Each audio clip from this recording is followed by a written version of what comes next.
What we're going to do today, some of you asked for a quick video on some ideas of what you can do if you can get your hands on some dry ice.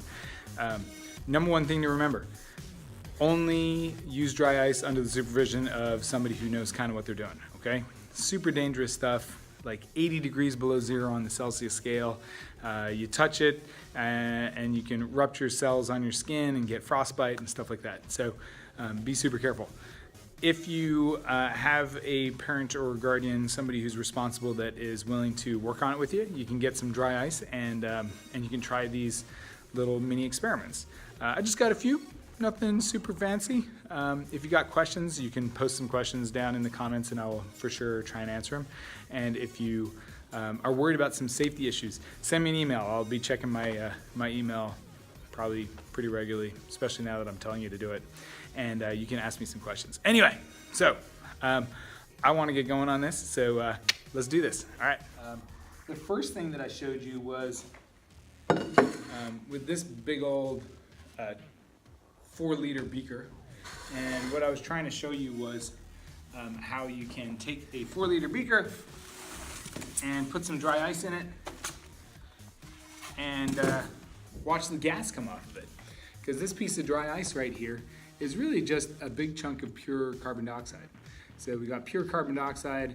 The mist that you see coming off of it is not the carbon dioxide actually, it's the condensation of the moisture in the air when it comes into contact with the carbon dioxide gas, which is probably a little bit under 78.5 degrees Celsius, or a little above I guess, because it's slightly warmer than that. Anyway, when I put it in the water, most of you know what happens. If I stick it in the water, keep it right there, you're going to see the gas coming off, and the water around it is so warm relative to the carbon dioxide dry ice that it creates this kind of mist when the bubbles go through the water. And that mist is actually water, a little bit of condensing water. This is such a cold gas right now that it acts kind of like a liquid. So if I take my thing, I can tip it to the side and you can see I can pour it out just like a liquid, and it kind of pours.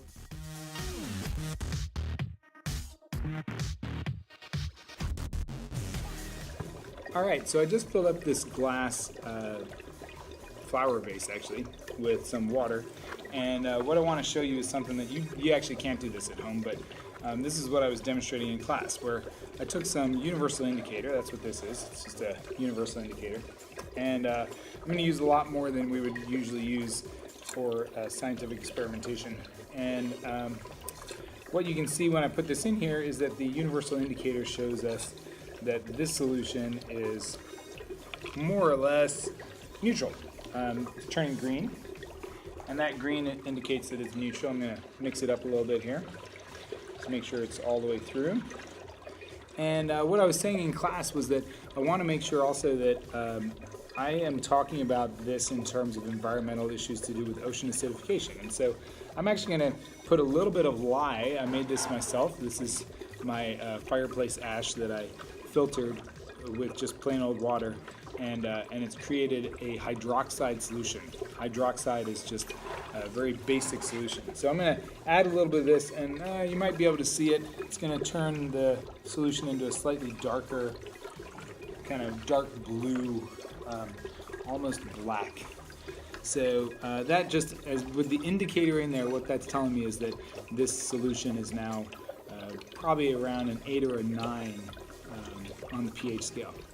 So what I was showing in class was that if I put just a tiny bit of dry ice in here, it doesn't actually have to be very much, but if I put a little bit of dry ice in here, like this little piece right here, this tiny little piece of dry ice will actually cause my solution here to turn acidic in just a matter of seconds, really. So when I put it in there, what you'll see is the same sort of thing that's going on in these beakers here, in this graduated cylinder in the beaker, which is that the dry ice is going to sublimate into a gas, and that gas is pure carbon dioxide. And when the pure carbon dioxide gets into my solution, it's going to turn this into a more acidic solution. And that acidic solution is one of the major environmental problems in the world today, which we'll talk about in class. So here it goes. Watch how long this takes. So there it's getting light green, yellow. It's going to start turning a little bit orange. And as I leave it in there, you're going to see that it's going to turn kind of almost, not totally red, but definitely a dark orange. And this pH level right here is enough to kill most of the microorganisms that we actually rely on in the ocean that should be super healthy and doing all the things that they need to do. So that kind of was a big drag. Anyway, there you have that. So we already know that if I put in a block of dry ice, like this one, into this thing here, into my bowl with water, you're going to see the sublimation happening, where the sublimation is going to cause bubbles. Those bubbles will be kind of like this. They'll be kind of creating some condensation. But this time what I'm going to do is I'm going to seal the top of the bubble with some soapy water, and that's going to just seal it off, and we can watch the gas push that bubble until the point when it breaks, and that's just kind of fun, so we're going to watch that. So I'm going to put the dry ice in there, just like that, and I'm going to take my soapy solution here. I've got a little piece of an old t-shirt, and you can totally do this. I used some dish soap, enough that you can feel it, and then my little old t-shirt to seal it off, and now I've got this bubble. Oh yeah. So you can see that it's just expanding. That's all the carbon dioxide gas expanding into the space, and that bubble is holding it all in. Of course, the cool part is when it pops.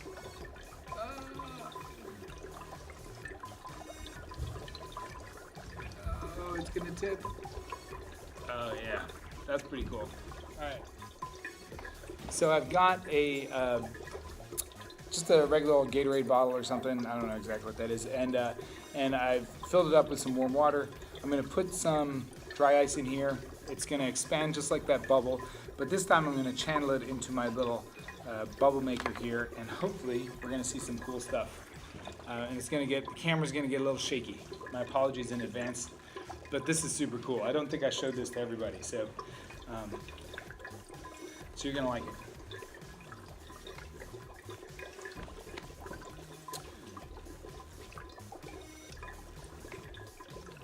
All right, I've got to smash these so that I can get some smaller pieces so I can get them into my,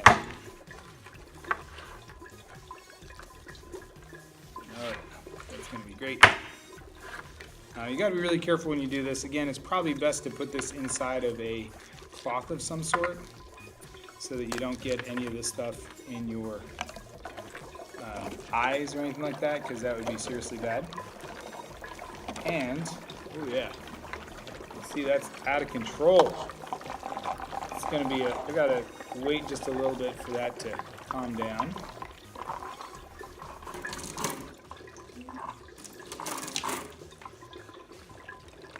And you can see what I've done is I've created this little setup where the dry ice is coming out of my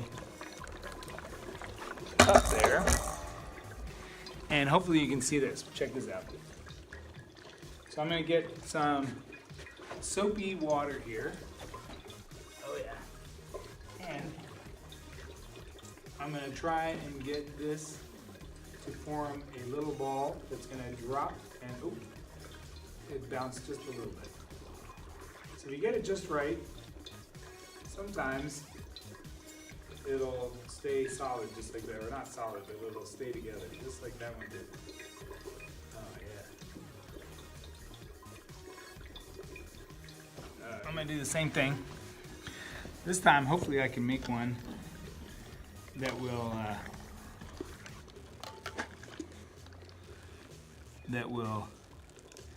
bounce a little bit. We'll see. It kind of depends on the quality of the carpet. Ooh. Come on. Oh yeah, there we go. Got a little bouncer. Now you can see it's kind of shrinking as the gas, I think, probably is escaping a little bit through the very thin layer that is the bubble. Oop, that one exploded. All I've done here is I've taken a cup and I've just used a glue stick, or a hot glue stick, to attach a tube. And this tube I bought at Home Depot, I think. And yeah, and then put the dry ice in here, connect it all together, and basically I've got a little thing that makes little bubbles. The cool thing is if you use like if you got a piece of velvet, you want to get super cool about it. Velvet's really good about not popping these things, so you can actually see them pretty well. This carpet's pretty good too. I'm going to get off it though because I know what's been on this carpet and it's kind of gross. All right, back to the table. Okay, last one for right now. This one's super messy, so you got to be careful.